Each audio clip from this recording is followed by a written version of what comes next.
আজকে তোমাদের সাথে চিকেনের অন্য একটা রেসিপি ভাগ করে নেব। একটা স্বাস্থ্যকর রেসিপি বলতেই পারো চিকেনের। শুধুমাত্র ভাজতে যেটুকু তেল লাগবে ব্যাস ওইটুকুই।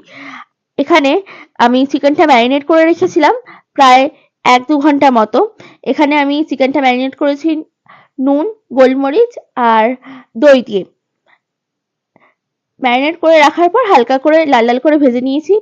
ভেজে রাখা চিকেনগুলো তুলে রেখেছি। রেখে আমি জল গরম করে সেই চিকেনগুলোকে দিয়ে বেশ 10-15 মিনিট মতো ফুটিয়ে নিয়েছি, ঠিক আছে, যাতে চিকেনটা সেদ্ধ হয়ে যায়।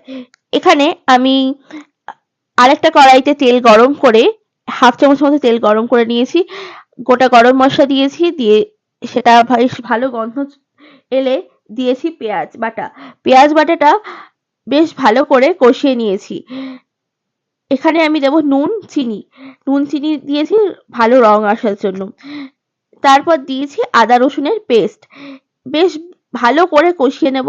রং পরিবর্তন হলে আমি সেই চিকেনের স্টকটা দিয়ে দিয়েছি। চিকেনের স্টকটা দিয়ে 10-15 মিনিট মতো কষাবো, যতক্ষণ না তেলটা কমে আসে। এখানে কিন্তু গ্যাসের ফ্লেমটা থাকবে সিমে রান্না করলে কিন্তু রান্না কিন্তু খুব ভালো হয়।